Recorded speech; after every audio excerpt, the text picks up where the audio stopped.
Okay, guys, as you may or may not know, we start a new part of our seminar in which we interview our prominent speakers. So, Ori, thank you for agreeing to take part in it. And I will start from the first question. First of all, I have to admit I enjoyed your seminar a lot, regardless of the mistake I made. Sorry about that again. So, what are the main implications of your finding? I think the main implications of the findings that I presented are that we now know, or we're heading towards a world in which we know how to mimic human decisions to at least the population decisions to incentives in a very accurate manner. This is one thing, and it's very important, I think, methodologically.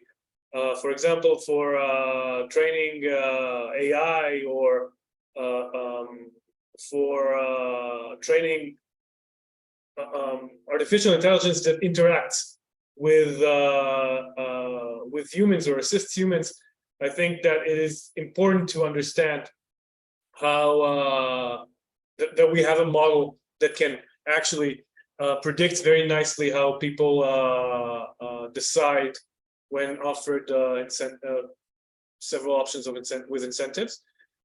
This is one thing, and the other thing is that I think in general, the idea that we need to consider both data or data scientific methods, machine learning, and so on, and theory, domain knowledge, and integrate it in the best possible manner in order to make predictions based on not very large data. I think this is an important message and has important implications for future research that tries to understand how we can best predict humans. I see, thanks. So if, for example, I want to start a new project using your methodology, what will you suggest me to do? So okay, how do I integrate these two parts? Yeah, okay, so this is definitely not there's not a ready-made solution for this. It's not easy to come up with smart features. Smart theory-based features. You definitely have to know your domain very well theoretically. You have to be able to come up with predictive elements in your task, in your domain, that are not necessarily designed to be features in machine learning, and then translate it into machine learning. So these two things are two very quite complex tasks. First, you need to come up with the basic predictive mechanisms, predictive features, properties that will help you try to understand how people behave or predict behavior, and then translating them into something that a machine learning model can read, can understand, is also not simple. There's no ready-made solution for this, and I have to admit it's much easier to do when the task is something like a choice between gambles. But it's a start, and I hope that by knowing your task and your domain very well, and understanding what type of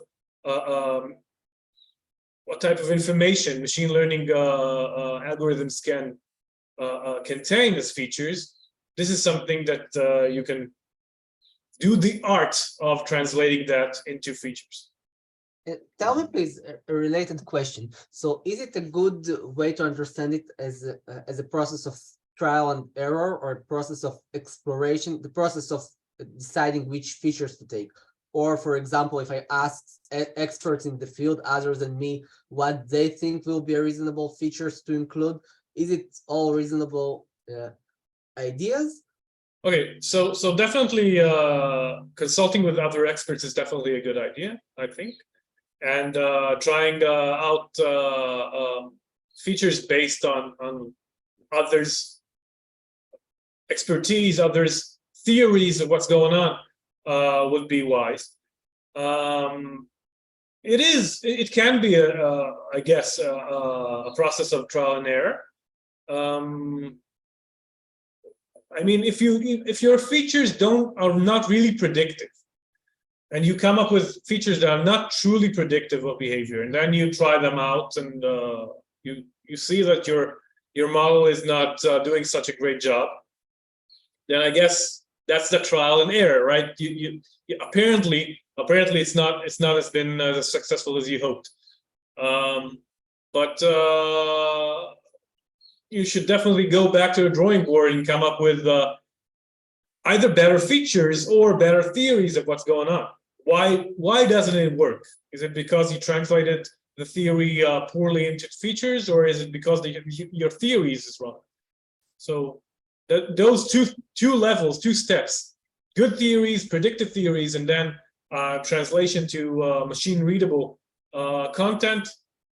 Both are points of where it can break down.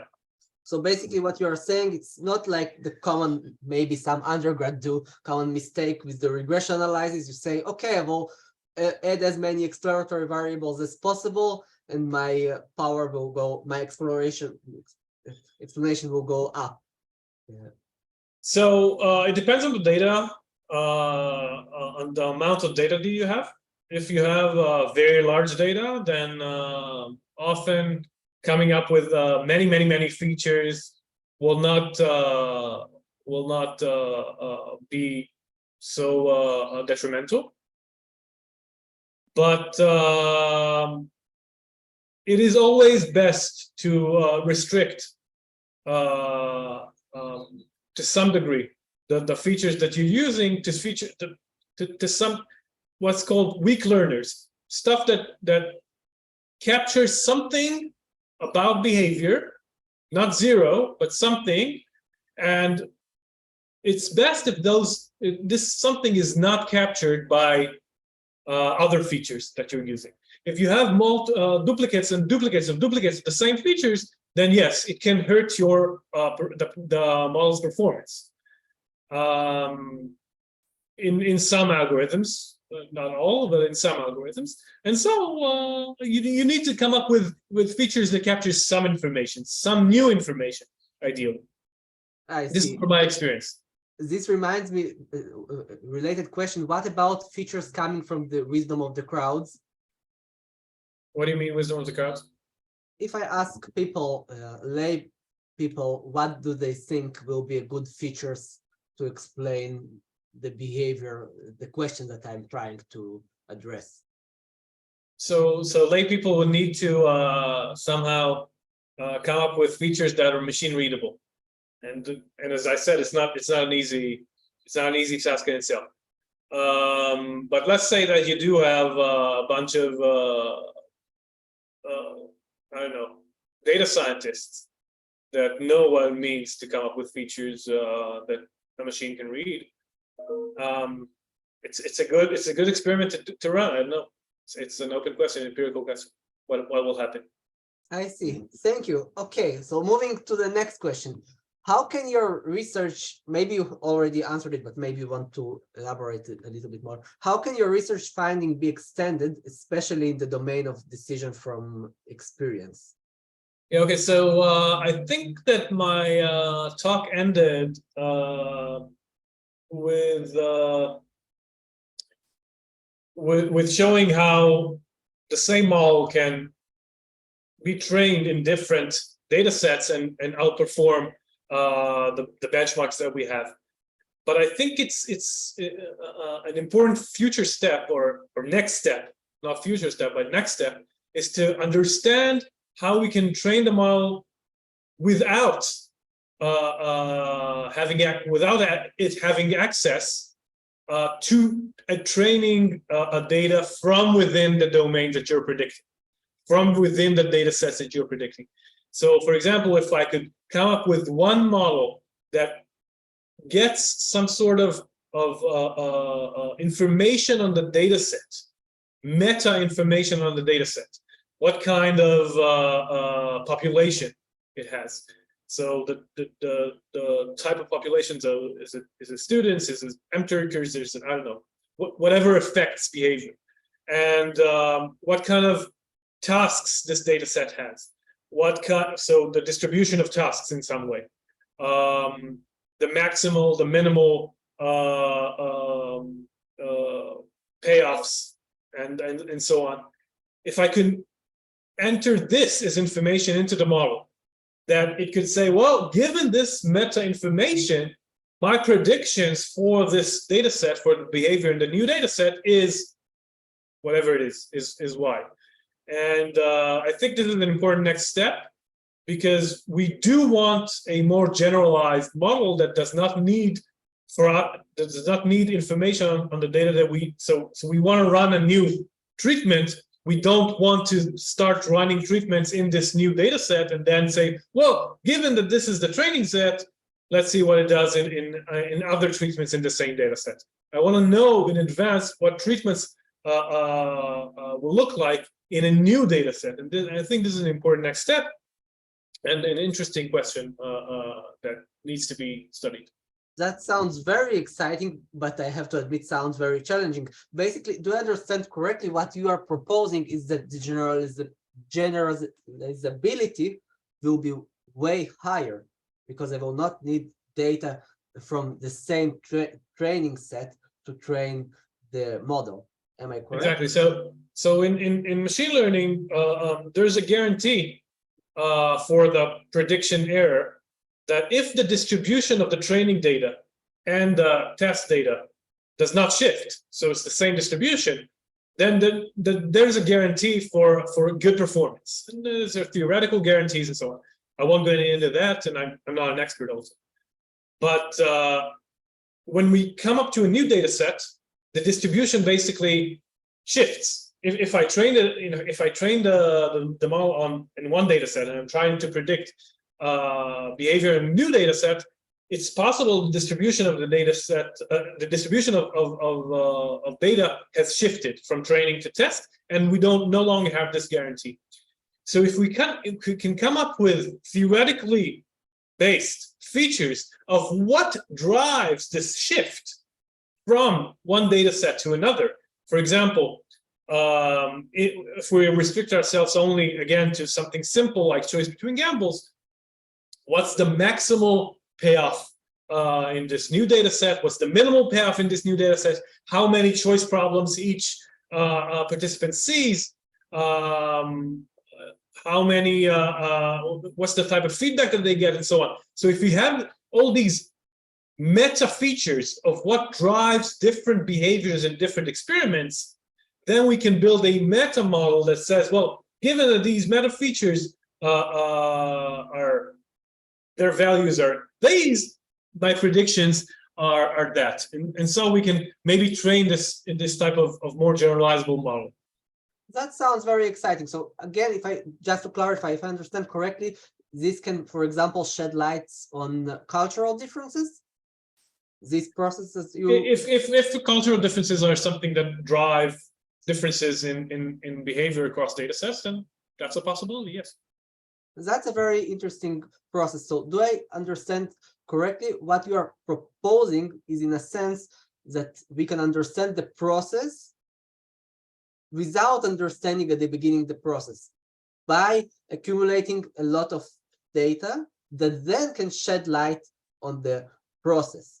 So that's much further than I think we should go next. So to begin with, as I said, these meta features of what drives the shift in distribution of behavior from one data set to another, I think these should be theoretically based. So if you're a cultural differences expert, and you're saying, well, I know that in this culture, these types of things would affect, and in this culture, these types of things would affect people, then you integrate these things as features into your model in order to predict this shift in behavior. I'm not sure. They're just saying, well, this one has this experiment has been run in Japan, this experiment has been run in Israel, and this experiment has been run in the UK. Well, that's enough for the model. If you have enough data, maybe. But I think that you definitely need, when you don't have millions of data points, and normally in the type of questions where we ask, we don't have that. You do need to rely on theory. I see. Okay, thank you. And now we are moving to the next question. What is, in your opinion, the most pressing issue in social science as for In today? social science in general? Yes. Okay, so in social science in general, definitely the most important thing is our relationship with large language models and AI, and the disruption that AI will, the new advances in AI bring to the world and will bring to the world. And if you follow on Twitter, every week there's like hundreds of new tools that come out and based on ChatGPT and other large language models that are claiming to doing incredible stuff that we haven't thought were possible, like I guess 6 months ago. And the most pressing issue is understanding the relationship between people and these new tools, how to use these new tools. Should we fear from these new tools in a way? How will it disrupt the labor market? How will it disrupt the education, financial sector? So there are so many things that it will turn over its head, and all these things are incredibly important to understand. And I guess something that I'm not sure we have the time. So as I said, there are so many tools that come out all the time, and the engineers are racing towards advancing new and newer tools and more sophisticated stuff. And social scientists, in a way, and policymakers are, as always, lagging behind. But this time, the lag is huge. And I'm not sure we have the time just to study all these important issues before something really big will happen. And I'm expecting it to happen in the next months or years to come. Oh, wow. That's a bold prediction. By the way, when you made the pause after the most important thing is to understand the relationship, I thought you will say with your spouse. This was my prediction. But as you can I think that large language models may also disrupt our relationship with the opposite sex or loved ones in to the good or to the bad? I'm not sure. Disrupt it. By the way, is it reasonable? I think it's related to what you say. Is it a reasonable fear that the AI technologies will replace some of us as the workers, maybe us as the academia people? So I don't know. So I could never predict what's going on now 6 months ago. So and 6 months ago I said, well, no, we're so far away from that point. But I mean, just this past few days, I've seen demonstrations on Twitter of for example, plugins for ChatGPT getting data and analyzing it by itself and writing the paper. So so it's not a great paper. It's not a A-star journal paper, but that's like, it was impossible 2 months ago. And what's going to happen in 2 months? I don't know. That sounds scary. That sounds that we will have to come up with an idea how to grade students in classes very soon, because I assume it says that we will not be able to give works to students Yeah, so definitely that's already happening. This issue of essays is already happening. Luckily, we're currently in academia in Israel, you and I, so we can force our students to write in Hebrew, and there, for now, As the for output now, is not great. yes, but it can change very rapidly based on Yeah. what you say and predict. It might, yes. A related question. So what is your what is your vision for our community? Originally I planned to ask 10 years from now, but from what you say, infer that 10 years is a very far period. Yeah. Still So as you're saying, it's a related. So I can I don't have a vision because I could not. If you asked me 6 months ago, I would say something, but I cannot predict what's going to happen 6 months from now.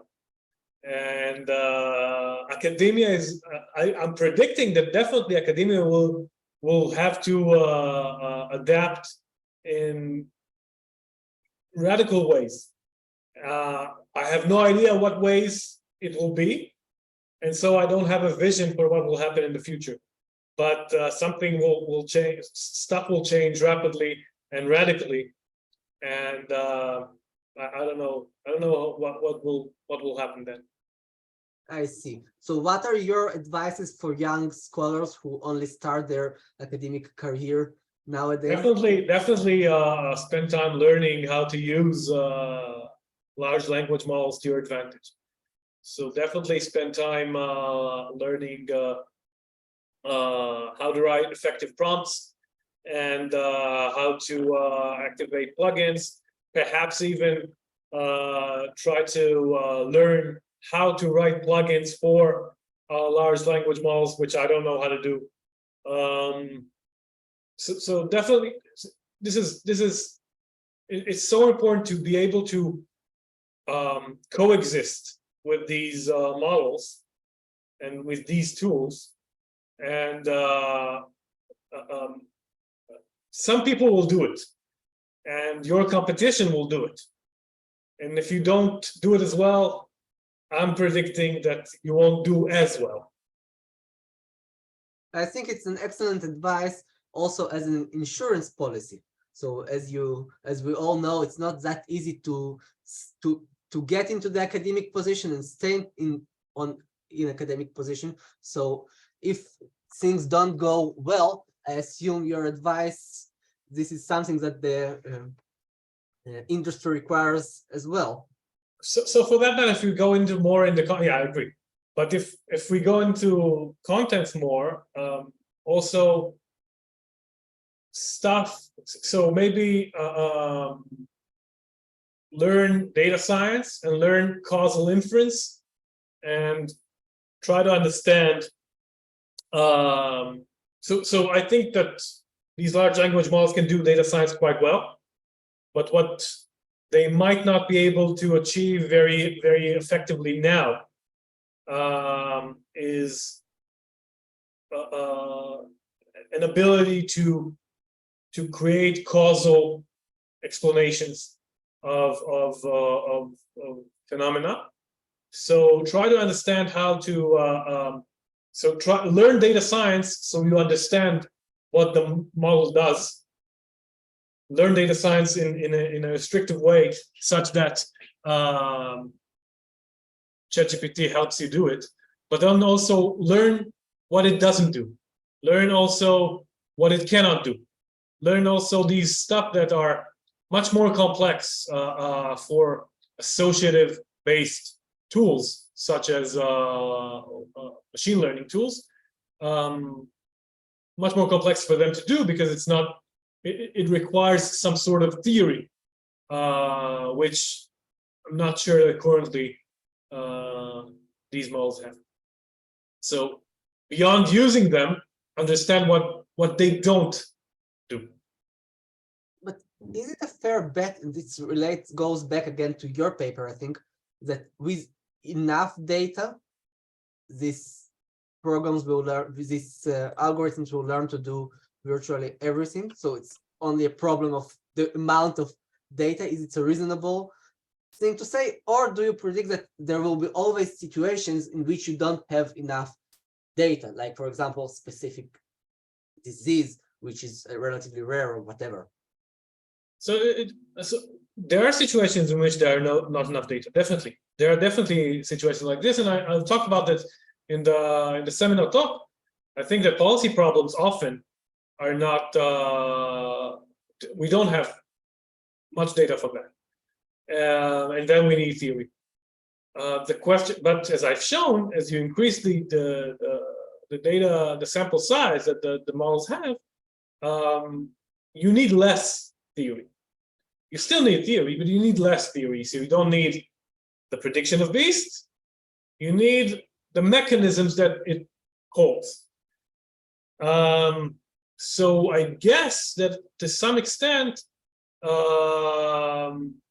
it's possible that with sufficient data it could do everything. But maybe we still need research, a very goal-oriented, specific research that will inform us for theories that we can then feed into these tools. I see. So basically, the more data we have, the more of us can be fired. So it's better to be competitively have a competitive advantage in the market. Comparative advantage is very important. Yes. Correctly. Okay, stop for a second thinking about the future. Let's talk for a moment about the past. What is the most impressive finding, in your opinion, in our field during the last, let's say, 10 years or so? In our field? Yes. I, by the way, borrowed this question from Ido Erev, I think. Almost sure that I borrowed it from him. So the most important finding in our field in the last 10 years? The most impressive for you, the most important.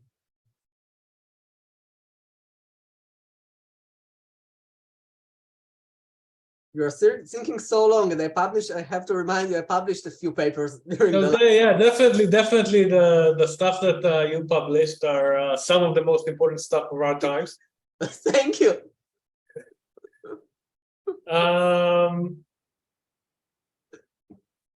So I'm not sure about our field because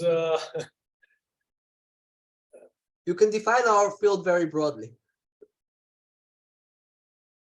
So the idea of again, the idea of data, of prediction-oriented research in general, I think, is something that in general social science also is moving towards very, very slowly over the last, let's say, 10, 15 years. And this is definitely a trend that is incredibly important if we want to keep ourselves relevant. So I'm not sure about a specific finding, but I think that the general trend of moving, of being able not to only to say, well, this model or this theory explains these phenomena, but also something about this theory predicts these new phenomena or predicts predicts new behaviors, provides new insights that are that we can actually test and then see if they come true. These stuff, borrowing these ideas from, for example, physics and natural sciences in general, is definitely a trend that is slowly growing and very, very important. Because if we don't do it, if we keep on saying, well, here we see we have a lot of these phenomena, and I have a theory that explains this and explains this and explains this and explains this. This is not something that outside of academia many people will be interested in. If we want to be relevant to practice, to actionable to provide actionable insights, we definitely need to continue this trend. So basically, the research should be more integrated, because if I understand what you say, your last few sentences correctly, there are many people that explain different or the same finding with different theories, often unrelated, and then it's a real mess, or how I think.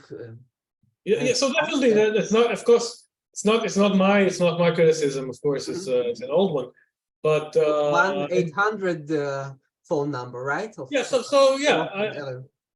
So you have a theory, put it to the test. What's the prediction? Show us the prediction, and then show us that you're better at the job of predicting than what the current benchmark is. Without it, I'm not sure new theories are very interesting. I see. Okay, thank you.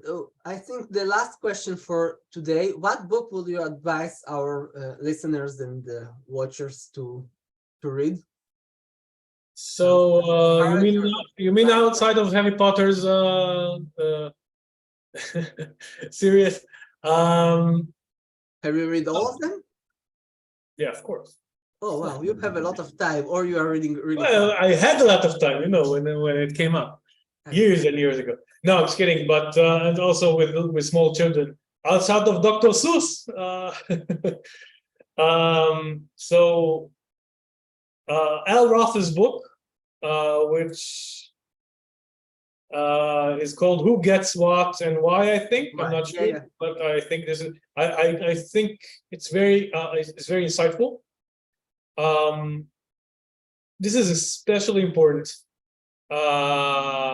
in general for those who are interested in markets and those who are sure that regulation is the root of all evil. Also, those who are sure that money is the root of all evil. All these people should definitely try to read this book and understand its insights. How it's never the solution to be this extreme. Either money is the root of all evil or regulation is the root of all evil. No, it's definitely something that needs to be to find a middle ground, and without it, it's sometimes more to this direction, sometimes a little more in that direction. But it's there's a lot of very interesting stories. It's engaging, and insightful, and I recommend it. Yeah, I have to admit that I completely agree with you. It's also surprising. It's full of enjoyable stories, interesting stories to read, and some of them are very surprising, at least for me. So I agree with you and recommend this book as well. Okay, Ori, I want to thank you for your time on short notice. Thank you for having me. Thank you for having me. Okay, so we will stop for now. Bye bye. Time. Bye.